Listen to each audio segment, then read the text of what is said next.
a written reflection that I would like to share. Know thyself.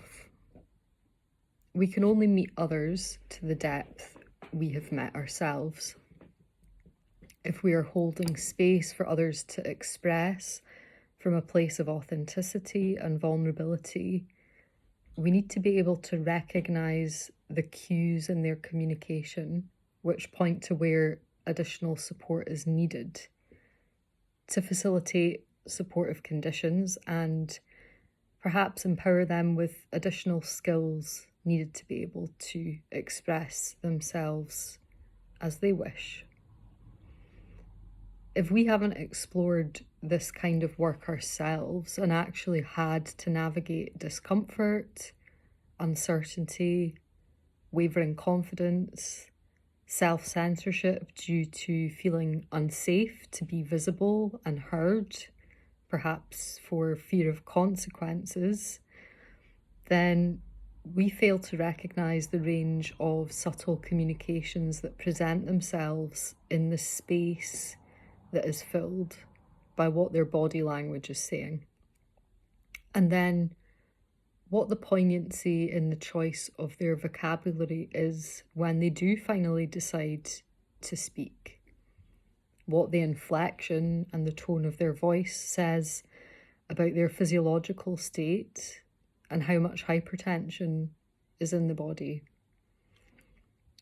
The deeper listening that holds a space for the expression of someone's nervous system to actually affect yours, and for that to offer you feedback, responses, triggers, reactions, but then for you to have traversed that territory before so that you know how to identify what is yours and what is theirs, and to be able to soothe your responses and tune your listening dial back towards the person that you are holding space for, and to read authentically because you can feel where in your body their expression is coming from because of where it reaches you, touches you. We have done enough internal navigation to know our own landscape that we're not afraid to let others' energy reach the edges of our boundary. The boundaries are there for a reason, and they're your protective barrier, but they also help to navigate where you end and they begin, and in what dimension a safe and therapeutic exchange is actually possible in the space that you are holding. I'm not sure where this reflection will continue to expand into, what format. It's a kind of an open-ended thought stream at the moment, and yeah, there's lots of ideas that are kind of bubbling away in the background.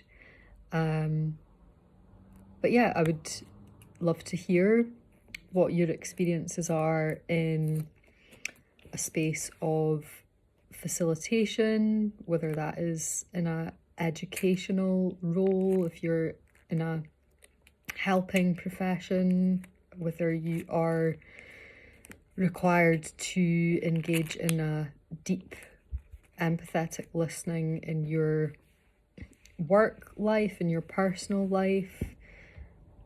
How does this land for you, and what elements of this make sense to your experiences?